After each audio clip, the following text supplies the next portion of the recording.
Maine law requires for any town or city that's proposing a TIF to have a public hearing prior to final adoption. The City Council took the first vote 2 weeks ago.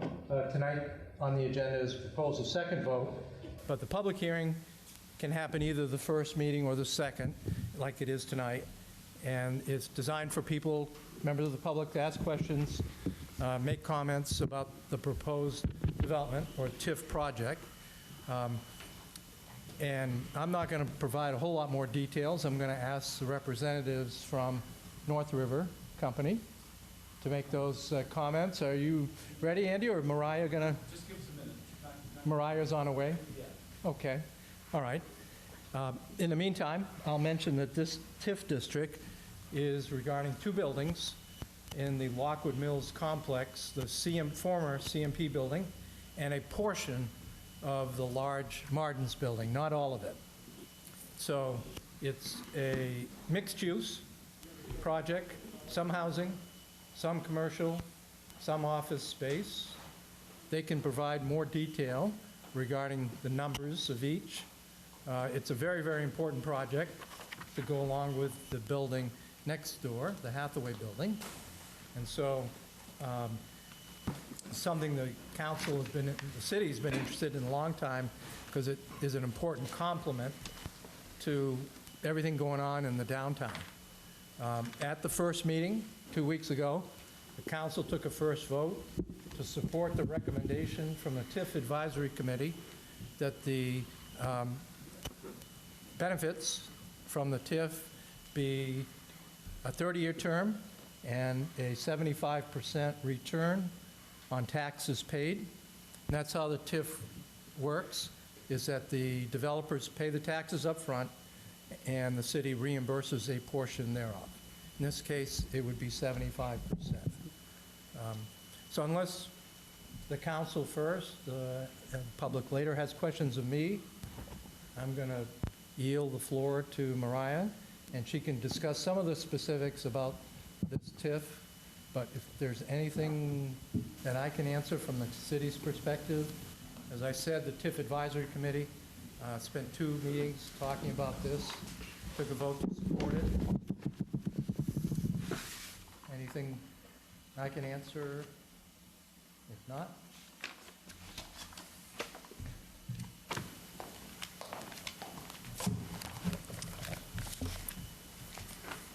thank you, Mike. My name is Mariah. I am the project manager for North River Company. Thank you for having us. We appreciate the opportunity to be here again. I'm going to keep this brief tonight because we hope that the council member feels like they're well versed in this project and that they've had ample time to review all the materials that we've sent over the last couple weeks. So I'll give a very high-level overview of the project and reiterate why the TIF is so critical for this deal. We are developing the mill in a minimum of 2 phases, but for the purposes of this discussion, I'm going to focus on phase 1, which is within the TIF district. And so phase 1 includes the CMP mill and the Martin's mill, part of the Martin's mill.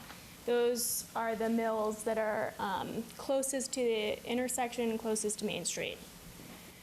The development includes 65 residential units and approximately 9,000 square feet of commercial space, which will be along the Water Street side of the mills. 2/3 of the apartments will be workforce housing, and the remaining third will be market rate. We are offering on-site parking immediately adjacent to the Martin's mill, as well as the lot across the street, across Water Street. Several parking spaces next to the CMP building, as well as indoor parking in the CMP building. Amenities include a gym, laundry, community rooms, and several green spaces. So right now, the total project cost is approximately $21 million. The majority of that funding is coming from tax credit programs, more specifically Maine State Housing. Main State Housing accounts for approximately 38 of the total development costs. And winning Maine tax credits is based on a highly competitive point system. And the 75% TIF over 30-year gets us 4 critical points on the tax credit scorecard. It also allows us to leverage more debt, and which allows our other funders to spread their resources more effectively. So just to reiterate, 2 main reasons we're asking for a TIF. One is for those 4 points, and the second reason is so that we can leverage more debt. And I guess the last point that I'd like to make is that the tax benefits here will not be used to juice our returns or to increase our developer fee. The benefits here will only be used so that we can support more debt and have enough cash flow to pay for an increased debt service. And I guess I'll open it to questions now from council or the public. I think there's no question. Is there any questions from the public? And we will discuss the TIF piece again because we're going to have a second vote on that tonight. So, all right. Thank you very much. Yeah, thank you. Great. There was a question for Julie. Oh, there was a question? Julian? When you submit the bids, do you know the amount of TIF that the other people have submitted? If the other competitors have submitted less than the amount needed to get the full credits? Do I take this? Yeah, so if they have applied for a TIF as, yes, if it's public record, we can look it up and see what they've applied for. So it's generally, all the applicants are going to be in a similar position to us, though, asking for going to municipalities, explaining the project, and trying to be as competitive as possible. So there's a possibility if all the other applicants have submitted less than the full 4.0, it could be lowered and still be as competitive? Yeah, but there's no way to know that now because that's what I mean. If they're going to Portland or Westbrook or wherever, their council meeting might be in mid-August or September, and we need to keep this moving. So. Anybody else? All right, I think that brings us to a close. We will take about a 10-minute break and start our meeting at 7. Thank you. Twice a month. Good evening. Welcome to a regularly scheduled meeting of the Waterville City Council. If anybody would like an agenda, they are, I believe, on a stool right outside. Garvin Donegan, would you mind standing and leading us in the pledge?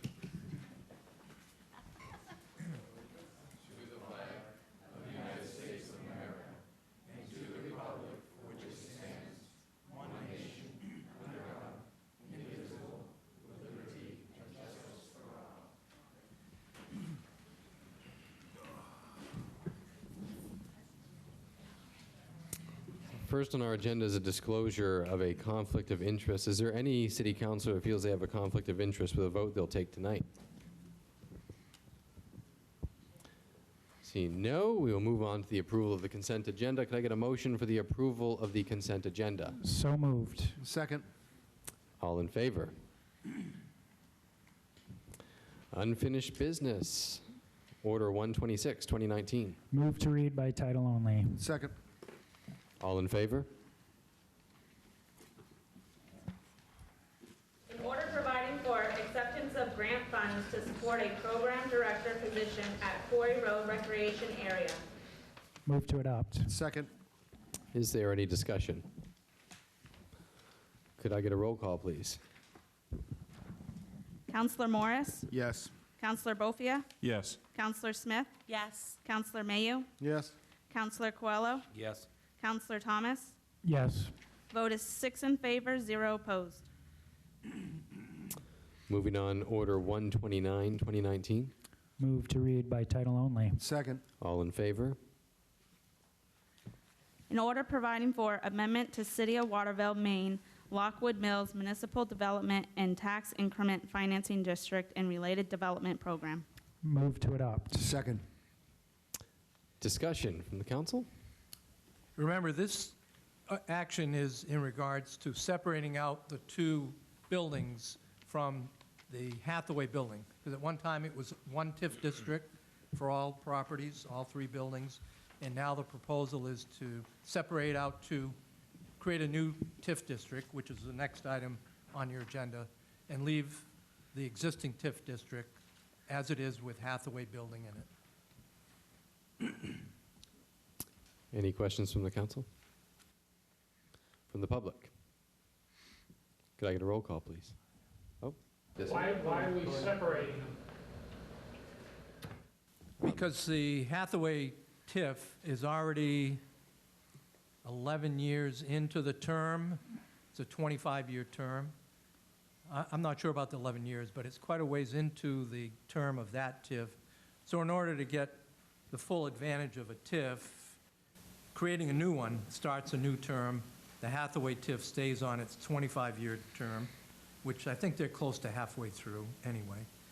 This new district, TIF district, will have a 30-year term. I'll take a roll call now. Councilor Morris? Yes. Councilor Bofia? Yes. Councilor Smith? Yes. Councilor Mayu? Yes. Councilor Coelho? Yes. Councilor Thomas? Yes. Vote is 6 in favor, 0 opposed. Next, Order 130, 2019. Move to read by title only. And second. All in favor? An order providing for designation of Lockwood Mills Apartments Affordable Housing Development and Tax Increment Financing District. Move to adopt. Second. Any discussion from the council? Yeah, I just want to reiterate my support for this TIF, the North River Company. Definitely a lot of great things happening. The newspaper reported some very important news just recently about childcare in Waterville that is booming in the region. Certainly this is another spin-off of what can happen when we can lock down some sort of housing that is in desperate need in the community and in the region. So this particular order is something that's very important to me, close to the heart, because I think it's one of the most important orders we have had to vote on all year. In fact, as far as the economic revitalization is concerned, I think this piece, with these conditions of these buildings, is by far the most important piece to the economic revitalization as a whole. We certainly do not want a grandiose hotel staring across the intersection at a dilapidated, busted-out window facility. And we certainly want it to be a welcoming gateway to the city of Waterville, and what could be more grandiose than having that completely refinished and put back in production. So the housing end of it is amazing. The great influence it's going to have on our South End community is amazing. There is so many things that will be opened up in that region of the city that is in need of repair and enhancement. We expect great things to happen forward, down Water Street and up, and a lot of great things can happen out of this. Everything about this is a positive, and everything about this is going to facilitate and move Waterville forward. I couldn't think of anything more than to ring the endorsement of North River Company, who's a very reputable firm in the region, great success rates with these types of projects, and I encourage the council to pass this. Anybody else? Yeah. I just want to thank Lockwood and all the folks that were involved with the project. I believe in the project. I mean, it's a great project for the city. They do a lot of good things for the city. You will, definitely looking at old buildings in town is something that has always been a concern of many constituents, and finding a way to improve those facilities, it's something that, we all would like to see happen. Although I agree with the project, I don't think it's any I think everybody knows that for me, what I disagree with is the terms of the CEA, which is the amount that we're giving back to the developers. You know, I called Bill Glover, who's the manager of lending at Main State Housing. Had a lengthy discussion with him and a couple of his assistants, and read the whole low-income housing, allocation plan for 2020, all 44 pages of it. Interesting document, and all the information that I gathered from all this discussion and reading this document, did not give me an indication that the developer would not be okay with us giving them a 50% CEA. So, again, I support the project. I think the project's a great project. I just believe that, from a city standpoint and for the constituent, we should be capturing as much money as we can from all the projects that we launch in the city. And I mean, city council, city manager Roy, gave me a great anecdote from our old, mayor, Mr. LePage, when he was here, and the kind of deals that he used to negotiate. And I think that's what we should be looking towards. Making sure that the deals that we do are deals that really benefit our city, on the long run, and making sure that we look at all the aspects and promoting the business, but at the same time doing things that will also help the taxpayers, alleviate some of those burdens on their shoulders. So thank you. I agree. We should definitely do things and support projects that benefit the city. That's why I support this. I think it's going to be a great project. Look, you don't know about these things until you submit them. The reality is we have this empty building that has been dilapidated for decades. It's actually a fairly sad thing to look at. I'm really excited at the idea that we could be looking at a project going on that's just another piece of Waterville's revitalization. These are great partners. I'm really excited to be working with you guys, and especially after so much cost shifting from the state onto the local property taxpayers makes it even more important that we do support these projects that help the people of Waterville. So I'm excited to get this going.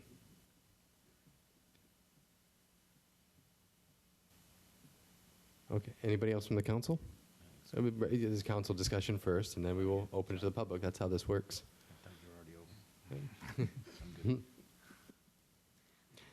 Is there any other questions or comments from the? All right, we will open to public comment. We'd ask that you come up to the podium, tell us who you are, where you live, and give us your comment.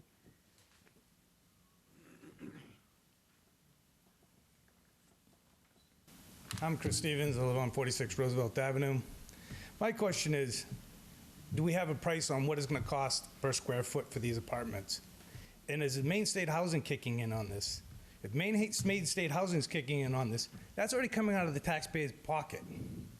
Number one, then why should they get a TIF from the taxpayer? That's the questions I want answered. I go, why should they get double dipping? Because when Dale McCormick was running the state of Maine, the Maine State Housing Authority, she was funding apartments, 1,100 square foot apartments for $330,000 a piece coming out of the taxpayer's pocket. I don't want to see that again. Right. I mean, I guess I would have to defer the developers on what the cost to build out the apartments are. This is what the taxpayers should know before you guys even vote on this, is what it's going to cost the taxpayers.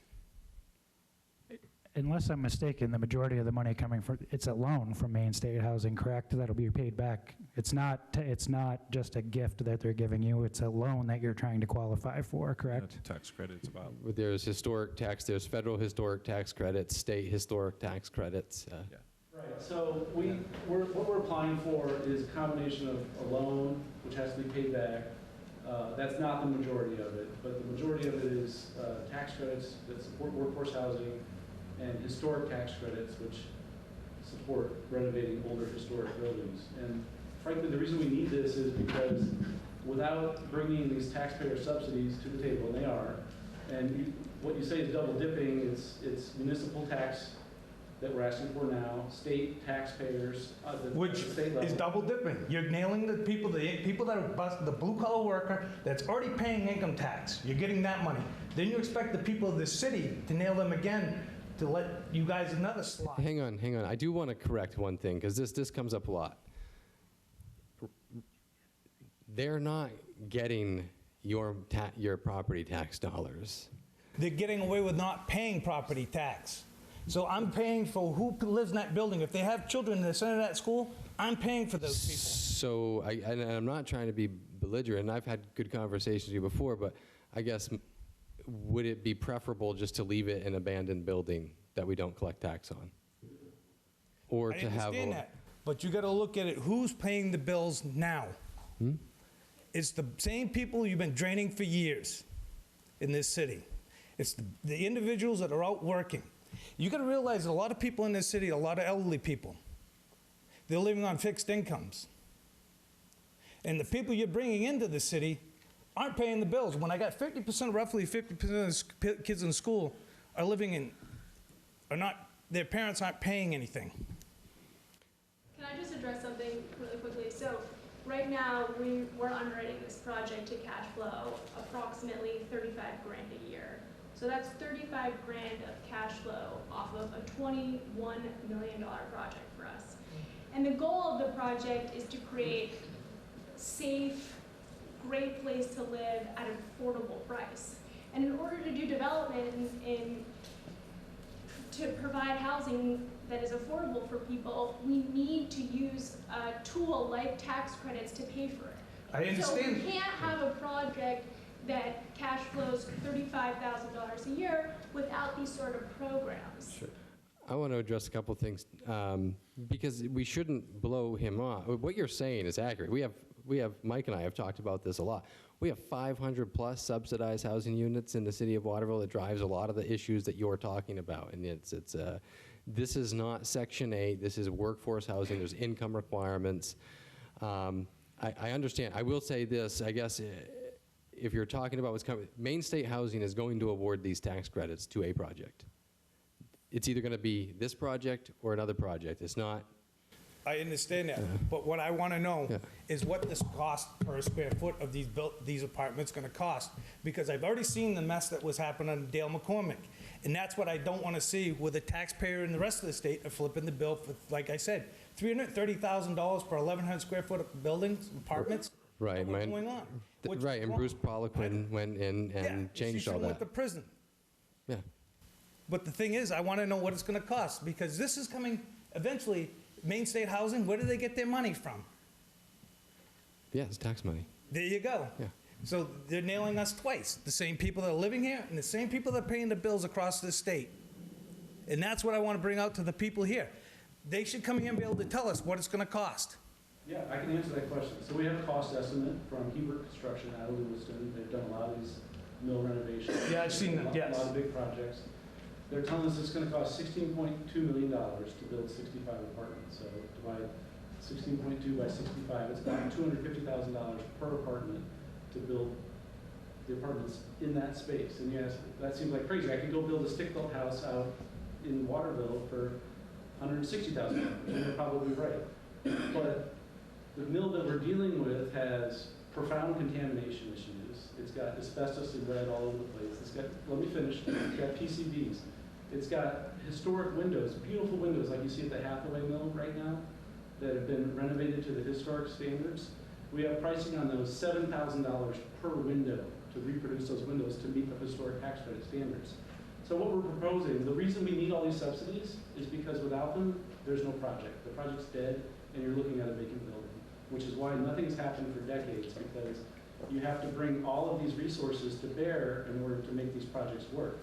If you didn't have any subsidies, you're trying to float a $20 to $21 million total cost, including all your financing costs, all the legal costs, all the accounting, all the architects, all the engineers, surveyors, geotechnical, everybody, with market rents in Waterville, which just frankly aren't that strong, and you can't lift the financing to pay for the project, so nothing happens. That's why we're asking for this. And one of the biggest problems we have, because we talk to larger employers on a regular basis, when we have employers come in, what we get told is, you don't have housing. You don't have enough housing for our workforce. I mean, and so that's part of the city's take, is trying to solve that problem.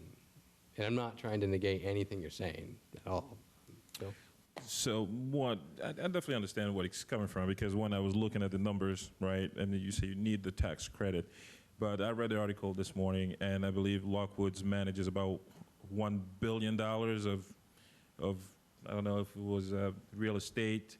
It's about $1 billion, right? The numbers that I saw in the newspaper. So, and you guys are injecting $462,000 in the project and taking a loan of $4 million, right? So basically, the concern that we hear from the constituent is there's massive companies coming from New York with over $1 billion portfolio, and is only injecting $462 in the project and asking the taxpayer to pay for $15 million of that project, and also getting another tax cut from the city so that we can make an extra $5,000, because that's the difference. When the project is all done, we're making $5,000 more than what we used to make. Yeah, I mean, I will say, like, so here's a good example. Colby College put about, what, $10 million in the building next door? They're never going to, it'll be decades before they make a dime on that. The hotel is going to be a loser for a wicked, I mean, these are, when you look at the financials of a lot of these projects, they're projects just nobody would do. So, and certainly people can take different positions. My position is I would rather utilize resources we have to not have these empty buildings and have them torn down. And if we can leverage to get the historic tax credits, which is taxpayer money from the federal government and from the state government. Well, the biggest reason you have the issues that you have is when you have the highest percentage of non-taxable buildings, you got 28% of the city is in nonprofits. You need to do away with that. You're right, but we can't do that. Well, it's time to push it to a referendum question. Because I look at it like this. I'm paying school tax. Sorry, I'm sterile. Why am I continuing to pay school tax? Everybody keeps telling me it's my best interest. It's not my interest that you have children. It's your job to pay for them. But you guys keep hammering me every year. Half my tax bill goes to the school. And on top of it, when I see people getting checks back at the end of the year that never pay taxes in, I have issues. That money shouldn't be going to them. That money should be commandeered to pay for their kids' education. Not keep coming out of my pocket. I won't disagree with that. But you got to do something about the nonprofits, because when you got more than a quarter of your city not paying anything is wrong. Yeah. And the worst part is the one sitting on top of the hill. You got kids paying $70-something thousand a year to go to school. That's more than the average household income for this county. Do you know how many people know what the average household income is for this county? About 45. For the city of Waterville? It's about 45. There you go. So when you got people paying more, 35 grand more than what people are making, and you're making them pay for them to be here, something's wrong with the situation. And you guys sit there, I know majority of you guys are Democrats. When you sit there and say we're here for the working class and you keep sticking it to them. We are the working class. Yeah, well, then there's something wrong with you if you continue to allow the people that you sit there and say, oh, it's okay for you guys not to pay nothing, but you keep sticking the same people time and time again. There's something wrong with you people if you allow that to happen, because you're not there for the working people. You should be ashamed of yourselves that you've been doing this for years. I've been here living in the city since 1981. I've been paying taxes since 91 when I bought my parents' house. And I've seen them nothing but go up. And what we get is very little. But I've watched elderly people get squeezed out of their homes that are living on fixed income. And you guys allowed it to continue to happen. I've said my piece, but good night. Thank you.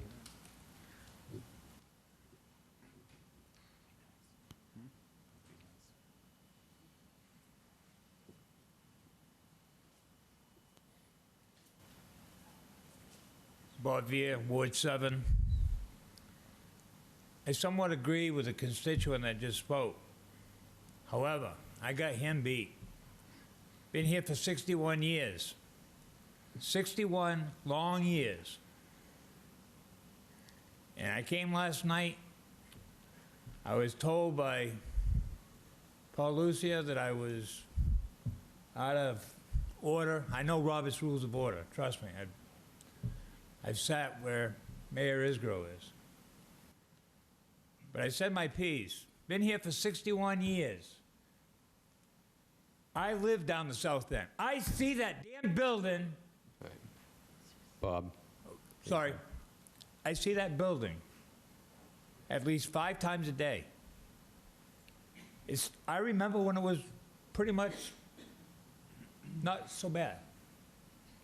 It was bad, but not so bad as it is now. I don't care if it costs the city the $5,000 difference. I will raise that $5,000 so that the city does not have to pay it. But darn it, I need to see the Lockwood, I still call it the Lockwood Duchess Mills, and Central Maine Power, because that's where they were when I grew up. You went down to where Phase 1 is going to be, and that was Central Maine Power where you paid your bill. There's a lot of working families here in Waterville.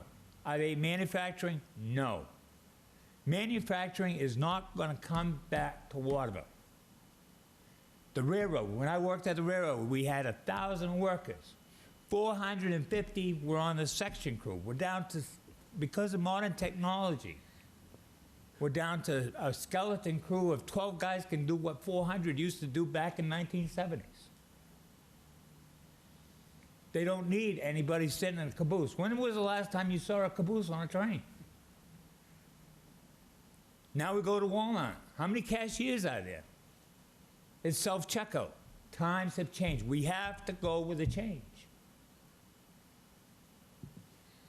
And if it costs the city $5,000, and I had a heart-to-heart talk with Councilor Bofia about it, I understand his position.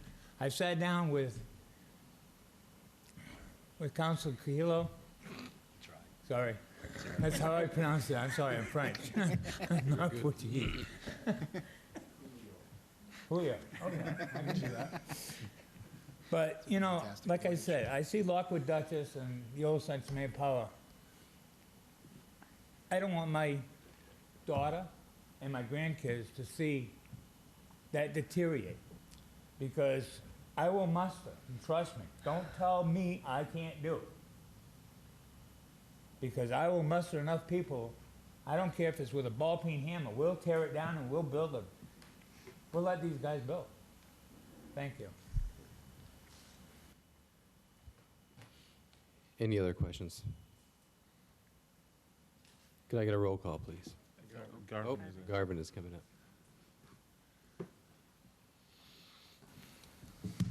Good evening, Mr. Mayor, councilors, members of the public. Wanted to pop in and say hello. I have had the opportunity to discuss this project through the past couple of years with some of you and convey the importance of what it means to, I think, the local, the regional economy. But just to reiterate a few things that you've heard recently, and I will keep this extremely brief this evening.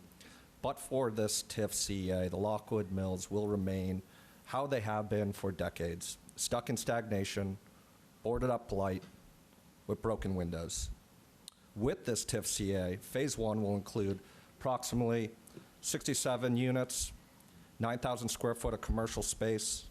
Phase 2 will yield an additional approximately 65 units, which after 2 phases will yield plus or minus 132 units, new apartments, 3,000 square foot of new commercial space, and over 124 parking spaces. Thus, this project represents a momentous opportunity to attract and grow new businesses, more businesses, residents, students, and visitors to the city and region. Also, importantly note that the South End gateway into the downtown is a critical revitalization linkage point between the South End and the downtown. These mills have sat vacant and dilapidated, an eyesore with shattered and boarded windows for several decades now. I'd like to point out a few critical factors in considering a successful redevelopment of this milestone project. Number one, Waterville, as noted this evening, Waterville and Mid-Maiden region are currently experiencing a housing shortage, particularly within the inventory of workforce housing. This is housing geared towards newly graduated students, teachers, cops, firefighters, professional business services employees, to retail workers. This project aims to provide that and market rate housing to the area. A lack, and we hear this all the time, Mayor Isgro pointed this out with regards to the business development lens, a lack of adequate and quality housing stock poses several significant challenges inhibiting growth for the city. Number two, historically, developers and investors have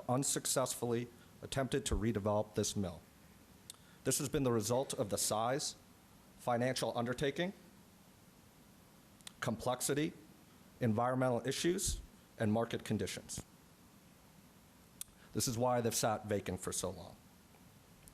Number 3, in order to make this project feasible, NRC must be successful in putting together a diverse stack of public-private financing. This project hinges on successfully applying for housing tax credits to securing a TIF CEA with particular terms. A successful redevelopment of the mills is centered on securing competitive housing tax credits.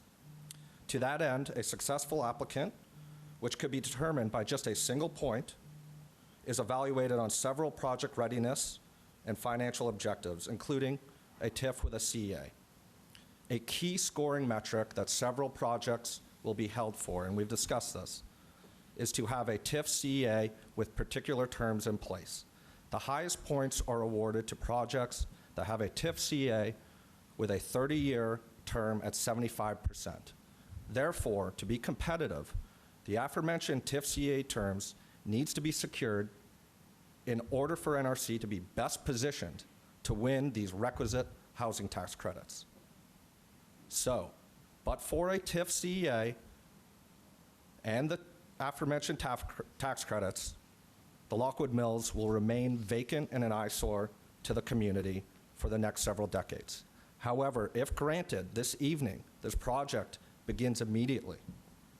The process to breathe new energy and life into Waterville's iconic Lockwood Mills and the property at the southern gateway of the downtown. So, phase 1 alone of the redevelopment is expected to yield approximately 20+ million in local investment and support significant job, economic development, and municipal tax growth. So please consider this. Lastly, and not often referenced, I would point out the incredible job and the complex deals that North River has done with their existing tenants at Hathaway Creative Center, which is at approximately 100% occupancy right now. The importance that has been to our innovation and entrepreneurship ecosystem in the region, yielding new biotech companies, Waterville Brewing Company, to Maine General. So a vote for this TIF is also very much a vote for businesses that we're negotiating with today to come into the community. Given that, I would encourage the council to unanimously support the Lockwood Mills TIF CEA at the recommended terms. Thank you. Just want to make a clarification. One, I read the low-income housing tax credit allocation plan. The CEA amount is not one of the top key indicator of if you're getting a loan or not. The location is, and the building is, where the size of the project is, because it's again, it's a 100-point basis, right? I'm sure it's 100 points, and the CA points about 4 points out of the 100. And one of the major items, again, there are about 15, 20 points each at about the size, the location, and the project itself. So again, if anybody, I challenge anybody to go and read the document. It's called the Low Income Housing Tax Credit Qualification Allocation Plan, and it outlined every aspect of the 100 points that it needed by a developer to get the project going. And the CE amount, from actually what was told to me directly by Mr. Glover, who is the main housing lending, is they would like to see municipal support, but they have granted projects to the developers that had 50% CEA, 60% CEA, but it's a piece of the puzzle. We'll get the project to get the project going.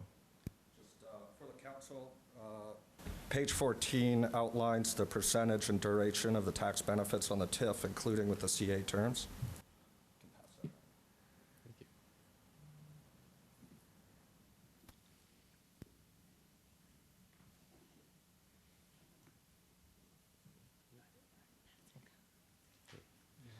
Is there any other questions or comments from the public before we take a vote? Sarah, can I get a roll call, please? Councillor Morris? Yes. Councillor Bofia? No. Councillor Smith? Yes. Councillor Mayu? Yes. Councillor Coelho? Yes. Councillor Thomas? Yes. Vote is 5 in favor, 1 opposed. And also under new business, or unfinished business, we have Order 131, 2019. Move to read by title only. Second. All in favor? order providing for expenditure of funds and authorization for city manager to execute cooperative agreement. Move to adopt. Second. Discussion. Could I get a roll call, please? Counselor Morris? Yes. Counselor Bofia? Yes. Counselor Smith? Yes. Counselor Mayu? Yes. Counselor Coelho? Yes. Counselor Thomas? Yes. Vote is 6 in favor, 0 opposed. And I should have mentioned this before we took a vote, but just again, kudos to City Engineer Nick Champagne, who worked with the Water District and the Sewer District and was able to get them to commit to paying for the majority of the rebuild of that road. So, very good. Moving on to new business resolution 134, 2019. Move to read by title only. Second. All in favor? A resolution providing for a purchase of command vehicle for Waterville Fire Department. Move to adopt. Second. Discussion. This was the first proposed purchase under the bond. This item is one of the bond items, and so we can purchase items through the bond before the bond money actually comes in. We pay for it up front, get reimbursed when the bond funds come in. Chief Essler is here to explain this. We did talk about it during the bond discussions, so I don't think it's a new issue, but please, if you have any questions. Are there additional costs that, like, for equipment and stuff that goes into this vehicle? Wasn't the bond amount $65,000? You want to explain what the extra items are and what the total cost you think will be? Yeah, the total cost is going to be the $65,000. The base vehicle is $38,000, and then we'll put lights in it, and we'll put some equipment in it, and equip it with medical equipment, fire extinguishers, an air pack, stuff like that that's associated specifically with my job. Radios alone are $2,900 a piece. That's a lot of money. So that money's going to get eaten up very quickly. I have a question. I just want to know if my daughter can catch a ride during the 4th of July parade in your vehicle. It's I don't want to show favoritism here, but okay. it's possible. I will call That dibs would because I qualify as asked a first. conflict of interest. Yeah, there you go. Is this a quid pro quo vote here? What's going on?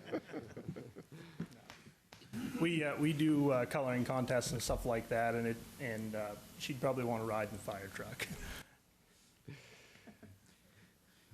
One of the fortunate things about this purchase is the fact the state of Maine had conducted a bidding process for the exact same kind of vehicle, and they had one left over from that bidding.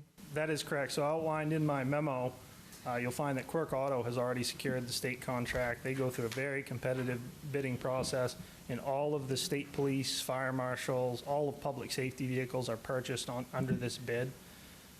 So when I reached out to 2 different vendors, I started with O'Connor's and then went to Quirk and quickly found out that there was only one vehicle that even closely resembled what I needed, and it was at Quirk, and they have access to the same information. So I just stopped my search at that point.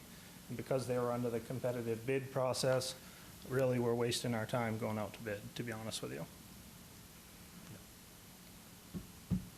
Okay. Any other questions? We'll take a vote. All in favor? Next, Order 135, 2019. Move to read by title only. Second. All in favor? An order providing for approval of forfeiture. Move to adopt. Second. Is there discussion? All in favor? It's unanimous. Order 136, 2019. Move to read by title only. And second. All in favor? An order providing for acceptance and appropriation of 2019 Burn Justice Assistance Grant. Move to adopt. Second.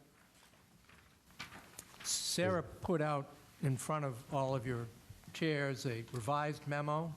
So that contains a lot more information than the memo you got with your agenda package. Shows the total amount of the grant. This grant is something we get annually, and it's split between City of Waterville, City of Augusta, Kennebec County. And it has to do with Part 1 crimes, which are the most serious crimes. And so it's federal money that's meant to assist the local PDs, the largest PDs within the county, which would be Augusta, Waterville, Kennebec County, with purchase of equipment, resources to help with Part 1, especially with Part 1 type crimes. Okay. Any discussion or questions? And there was no matching requirement for this grant? No matching requirement, nope.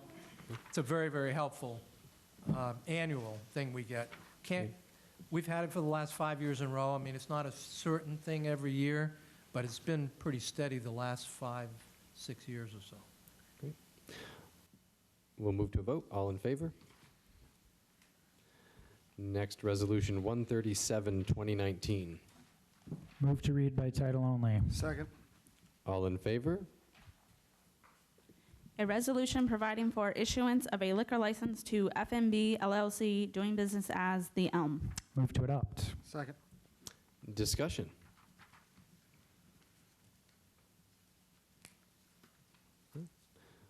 All in favor?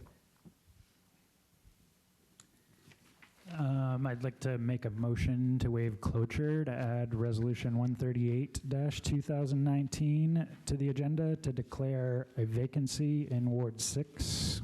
Second. All in favor? To waive cloture. To waive cloture, correct. And that has to be a 2/3 vote, but it looks like it was.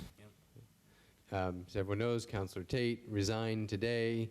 We just got that this afternoon, so the process will be we declare this vacant, and I guess we'll have discussion about what the council wants to do at this point. Okay, is there a motion now to move this to the floor? Do we need to read a resolution? I don't have a resolution. I think the resolution can be simple, that the council Basically what I hereby said. declares a vacancy vacant, yeah. in the Ward 6 council seat as a result of a written response that we got from Councillor Tate today. And actually, the charter says the city clerk is supposed to deliver that report. I'm sorry, I just did that for her, but we talked about that earlier. Thank you, Mike. Yeah. All right. So move to adopt the resolution Declaring. declaring Ward 6. Ward 6 vacancy. And second. Okay. All in favor? All right. Now, the process from here is that anyone can get their name on the ballot for November if they submit a petition by September 6th, so that's the important date.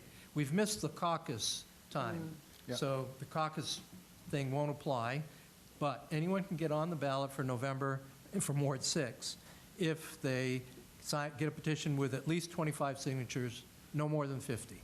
In Ward 6. In Ward 6. Registered That's- voters. Registered voters in Ward 6. Thank you, Yeah. thank you. Come to Okay. the city clerk's office. And talking with Bill Lee, he basically said there are 3 options. That's option number 1. Someone can get their name on the ballot. If no one puts forward a petition or submits the petition by the deadline, September 6th, then the council can appoint someone, which appointment would last until November 2020. Okay? Mike, do we have to officially take up whether we want to appoint somebody? Because technically, we could appoint somebody between now and then. And Bill said that's really your 3rd option. But does there have to be an official action where we say we're not going to appoint somebody? Like, do No, we I have to put something on the agenda and then table it? If you decide, I mean, if it's council's, Discussion now. No, feeling- because you would have to put up you would actually have to put on an agenda the appointment, and then we would put out for I believe it's a resolution. The clerk would put out for applications. but So unless a council requests that it's I put on the think the lack agenda. of that is an indication that you don't have a desire to appoint anyone for the time being. Correct. We're Wait so until after close. September 6th. Wait till November. So there's a 1-month window for applicants to apply. There's a 1-month window, This is what the window we want to create. right. If no one applies by September 6th, and it's your choice about appointing someone and when, Great. if someone does decide to put their name on the ballot, it would seem foolish to appoint someone, because they'd only be good until the November election. Unless there's only one person, in which case they're probably going to win. Which is how they used to always, back in the day. Yeah. You don't technically have to win. Yeah. All right, so is everybody, we're good with that? Did you take a vote on the, We did, okay, on both? Vacancy, yes, we did. yeah. Okay. All right, So if it's not a caucus situation, you could have 6 Dems on there, or 6 Republicans, 4 independents. right, well, at this Well, they're point, gonna there would run be, as- there would be no party affiliation on the ballot, On the ballot, there's going to be no party next to that. because Ward there's no 6. caucus. Correct. Yeah. Moving on to counselor updates. Is there any counselor that has an update? I just want to thank Bob. Bob has been doing a fantastic job in our community. I don't know if you guys are following him on Facebook, but he's been out there. There were some things that happened ahead of Falls and some other areas in the city, and Bob taking the lead on that, and he's been doing just a fantastic job. And I just wanted to thank him, and I know many people feel the same. That's the kind of work that we need, people taking, responsibilities and taking the lead in making sure that our city continues to be the place that we want to be at any given time. So just wanted to thank you for all you're doing. Here, here. Any other counselors with an update? I'd like to second that on with you, Phil, with Bob. He has a special website and on social media that has been really expanded to a lot of different residents have been taking part in and participating and talking and having general dialogue. And he's put in the hours along with some volunteers, and a lot has been cleaned up in the city in a rather short amount of time.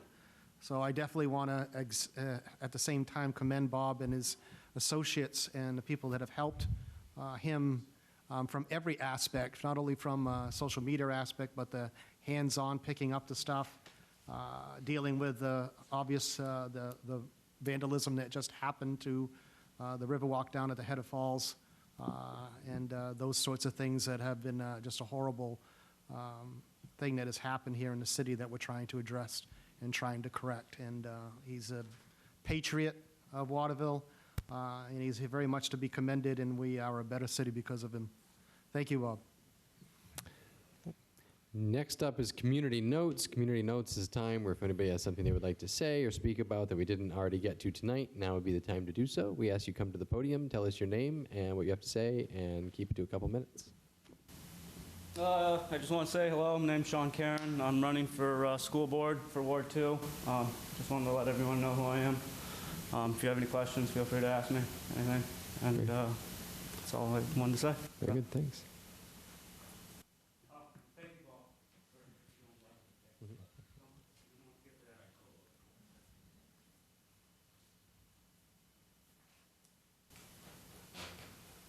Wtvl Ward 7. As I stated earlier, I've lived here for 61 years, and, I appreciate Councilor Bofier and Councilor Mayo, and I know I have the backing of every one of you, as well as residents that are here tonight. Mayor Nick Isgro has been phenomenal. I have department heads on board. I mean, it's not about me. There's no I in team. We all know that. There's a gentleman here tonight that, matter of fact, a couple gentlemen that I'd like to show recognition to. And I'd like for them to stand up so that they too can receive accolades. It's not just me. I put the spark. I'm French. And it turned into an inferno in less than a week. I started this on Thursday, and today's only Tuesday. We have 150 members.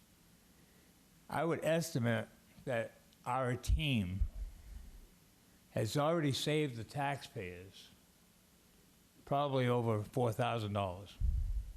And that's a pretty, I bet you it's more than that. We have members of our team that have whitewashed all the graffiti. Tonight, special project will be done by a group of our team. They're going to be blowing down Main Street with leaf blowers, rakes, what have you, getting ready for tomorrow's Chase to Waterville. Because I sat down with Parks and Rec manager Matt Skian last week, and being disabled, I have all the kinds of time. And unfortunately, I have a busted knee, and last night I found out I have 3 broken bones in my foot. When it rains, it pours. But I believe in the guy upstairs, when you give him lemons, you make lemonade. So it's not about me, it's about my team. And I have 16,500 members, roughly, on my team. It's the residents of Waterville. It's the residents of the surrounding community. It's the visitors that will be here tomorrow. We're all human. And I want to make Waterville, I mean, Councilor Mayo has said it numerous times. This is a gem. Let's make it shine. So I'd like to have, we call him One-Eyed Mike, but Mr. Mike McFarland, please rise. This is part of my team. Mike tonight will be going down Main Street with his crew. Like I said, blowing out Main Street. These guys can't sleep. They want to get back to the community, and that's exactly what they're doing. He's the one that was instrumental, along with his team, that cleaned out the back of the concourse, the front of the concourse, because it was disgusting. It still is. But at least it's a start. Also, I'd like to thank Mr. Sean Karen, part of my team. So far, just in 1 week, we've spent, well, I spent 2 nights down in Riverwalk doing a neighborhood watch program. Friday night, Sean wanted to get in on it. Just Friday night, we had to call Waterville Police, because I have the blessing of Chief Massey and Deputy Chief Bonnie, as well as all the officers on Waterville PD. But just Friday night, Sean had told me, he says, things are going to happen around 2 and 4. Okay? We had to use the back line, press 1 for, this and that. And we used them twice. One of those turned out to be a 911 call. Okay? Thank God, we followed them. Waterville PD, once they stopped them, they took it over. Our job was done. We had it on video, so if the police wanted to see what was going on, we had it. But this vehicle did damage down to Riverwalk. He should not, in my opinion, I'll say it like they do on TV, you're innocent till proven guilty in the court of law. But this guy should not have been driving because he was doing over 80 miles an hour down College Avenue at 4 o'clock in the morning, took the corner of High Street by Cumberland Farms on 2 wheels. If that would have been 7 o'clock, 8 o'clock in the morning, there would have been fatalities here in Waterville. Definitely. Definitely. Without a doubt. But it's in the hands of Waterville PD at this moment, but this is what we do. We're going to clean up Waterville. I don't care. Waterville's what, Sydney? 13 square miles? Sure is. We'll take care of it. I don't care if it's on the Trafton Road. If anybody wants to join, just go to our city, Waterville. I got people down in Florida that used to live here. They're members because they care about where their roots. So I thank Councilor Bofia and Councilor Mayu. I know I have the blessing of, I'm just going to say Councilor J, because I can't pronounce his last name. Councilor Morris. I haven't met Councilor Smith yet, nor Councilor Thomas, but I have a great team, and I just want to say thank you. Thanks, Bob.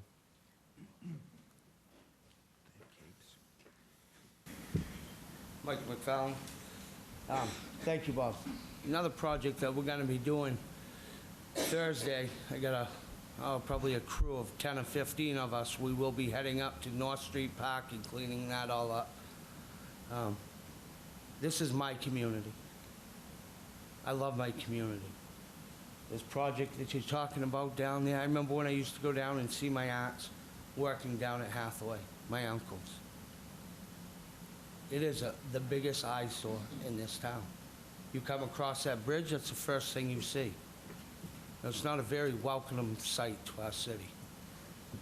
You know, and if I gotta keep going every week out behind there to make sure that that's clean, so when somebody's walking down them steps to go up to that park, that's what I'll do. You know, we just need to start taking pride in our community. This is where we live. This is where we work. You know, and if people see that we're taking pride in it, you know, they're going to want to come visit us. They're going to want to spend money in this community.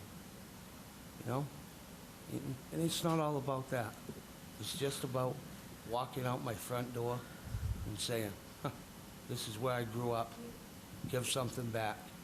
Thank you. Thank you. Thank you. You are to be commended. Kathy Weeks, Ward 1. First, I would just like to do a clarification. Since Mr. Roy had sent out an email, I think, to everyone but President Trump.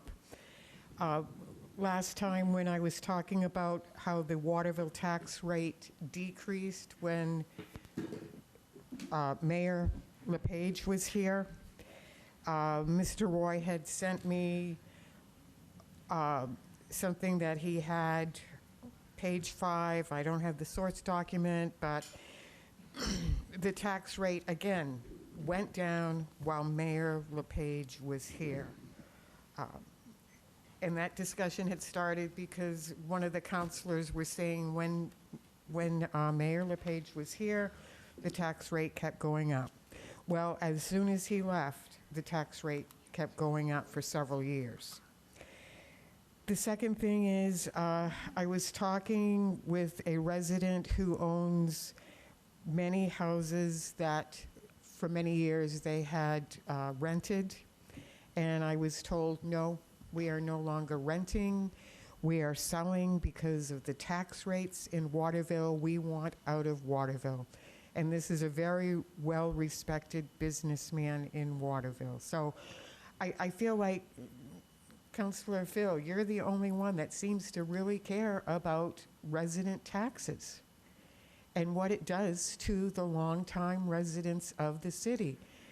Ward 1, we have a lot of senior citizens who just could not believe there was another unneeded tax increase.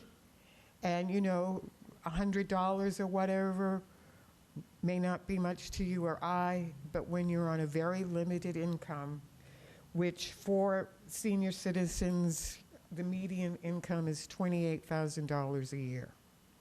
So it's great that we have these buildings going on. I fully support the Lockhart project, but it's time to start addressing the needs of the residents. The last thing I was told 2 weeks ago, Bowdoin College, along with their $1 million donation to the community, just donated $25,000 to a veterans project in Brunswick. So Bowdoin cares about the community, and they are definitely an ongoing contributor to the citizens of Brunswick. Thank you. Just come up, Brian. I'm Judy Cabana, Ward 2. Hey, Judy. And I just wanted to remind people about when Governor LePage was here and the taxes went down. Well, at that time, the federal government gave the school department quite a good-sized amount of money, and told that and the school board was told that this was to help reduce the taxes in Waterville. You remember that, Mike? Yeah. And Waterville, being the town that they are, took the money that was supposed to go to the city and gave it to the city to help reduce the taxes for, I think it was at least 2 years. And there were other towns in this area that I won't mention did not do that. The school department kept that money. Well, Waterville gave it to the city to help lower our taxes. And that's why, while Governor LePage was in office, the taxes went down. I just want people to be aware of that, and it seems to be forgotten that that happened. Thank you. And there was also a much higher level of revenue sharing that was used to lower the Yes. taxes too, yeah, Right. in the school subsidies, for sure. Right. Yeah, But the school department did help with that. yes. And I And just other want towns didn't. I just want to point out that this year, we actually had an increase in revenue sharing and an increase in school subsidies also. And that's very good. Yeah. But anyway, and our This is taxes community only went notes, up not debate 49 time. cents. 149 cents this year, which I think is, I'm a senior citizen. I too live on a fixed income. I may not be as low as some of them, but still, I'm on a fixed income. And I don't feel that 49 cents per thousand is a bad deal for the city, for us as taxpayers. Thank you. Thank you.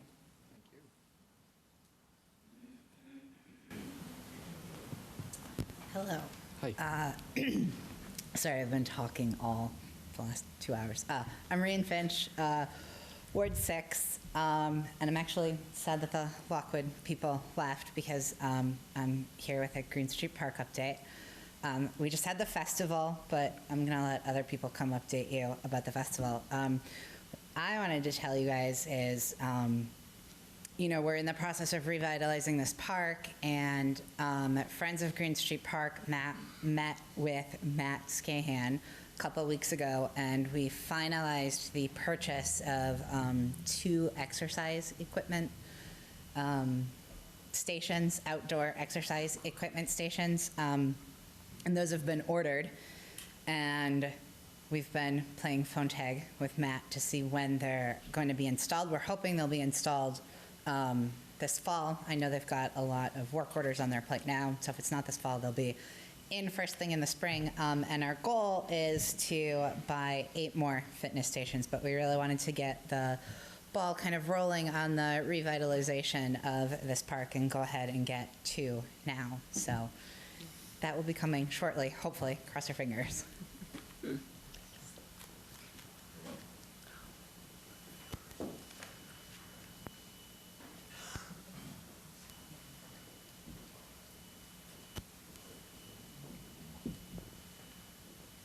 Tom Savinelli, 2 Ashley Terrace.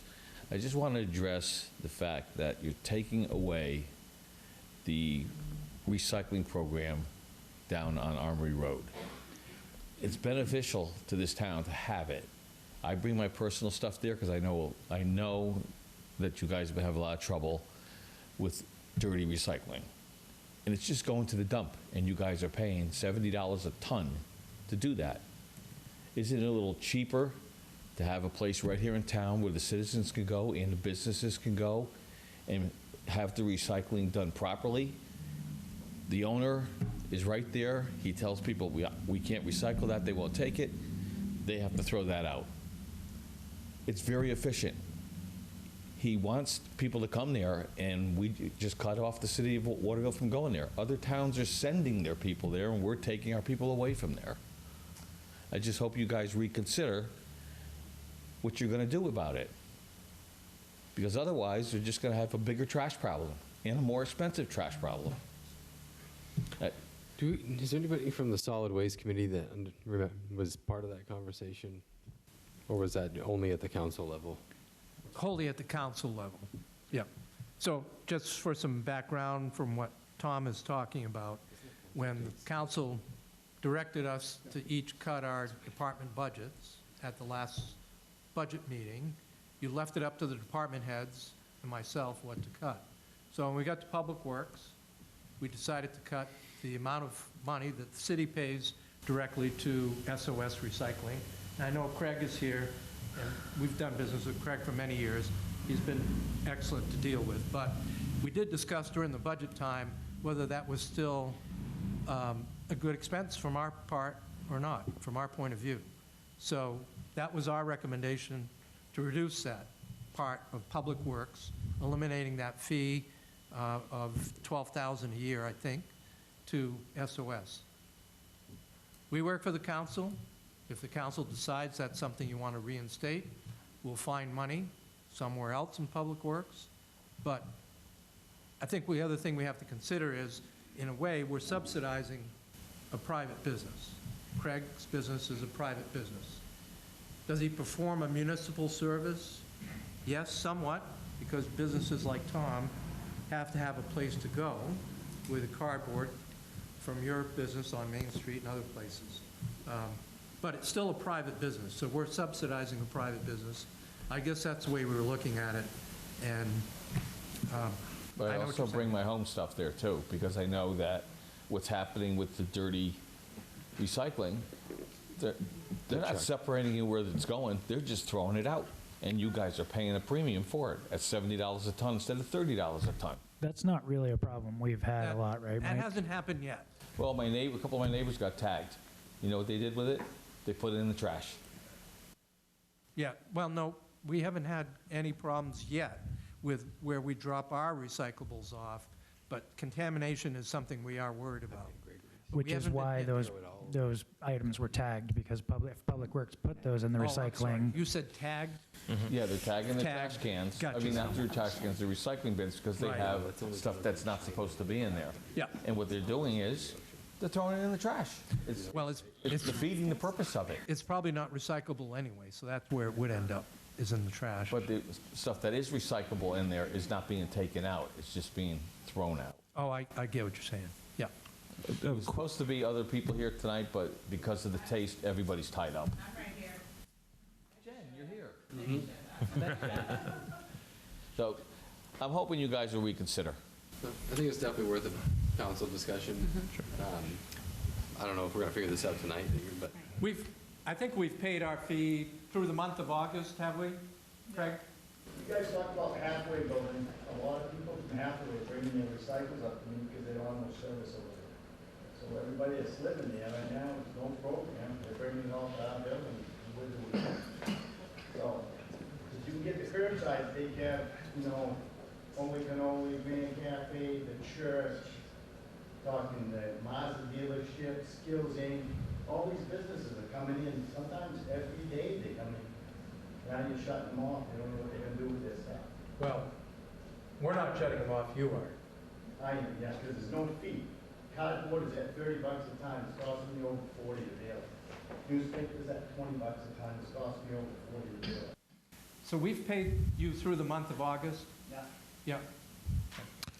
How much money did we cut from his fee? I think it was 15,000. It was 15,000. Do you remember the annual amount, Craig? Is it 12.5? $1,200 a month we were paying, and it was put in for a raise for 15. I told Mark we should just keep it at 12, $1,200 a month? Yeah. So the 14.4 is, so we just cut, that was the only cut that we did for Public Works?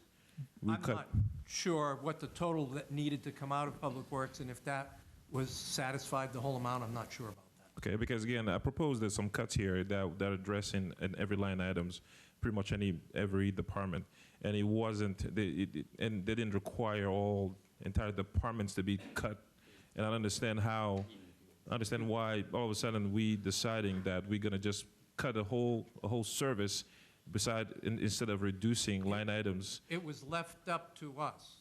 the Oh, council. that's what it was? Yeah. Okay. And The council we- never said, here. Yeah. So no. basically, It was we in the didn't do. email you sent, right? Mike? Yeah, it was in the email. That was being cut. Right. And that's the budget that people voted in favor of. Yep. It was that. I didn't vote in favor of that. I didn't vote in favor of that. Like, was So that? we can return to this at your next August meeting. Yeah, again, I just want to reiterate that we could have looked at all the line items within Public Works and reduced those line items each by a lower amount, by a small amount, to make this cut, to make the cut necessary for us to reduce the budget. But we decided to eliminate the whole service instead of just going over and reducing line items. Can I make a point? Just budgeting closer to actual spending does not reduce spending. It just means we don't have a surplus at the end of the year. Reducing spending is reducing spending, and this is what happens when you cut things. This is what happened when what you're talking do our about, job. Excuse me. what you're talking about weren't cuts. What you were talking about was budgeting closer to actual. We weren't going to actually spend less money. This is what happens when the city tries to spend less money. You have to give something up. This is what happened when we don't do our jobs and we don't go through line items. All right, excuse me, we're not here to rehash the entire budget. We're going to put this on an agenda so we can talk about this specific item. I understand you're upset that we didn't cut the heating fuel and the electricity that we would have had to pay for anyway, but we're not here to rehash all that. I'm definitely not going to allow a whole rehash of the city budget that we just spent months hashing out and arguing about. That's ridiculous. This is community notes. We had a community member with a concern.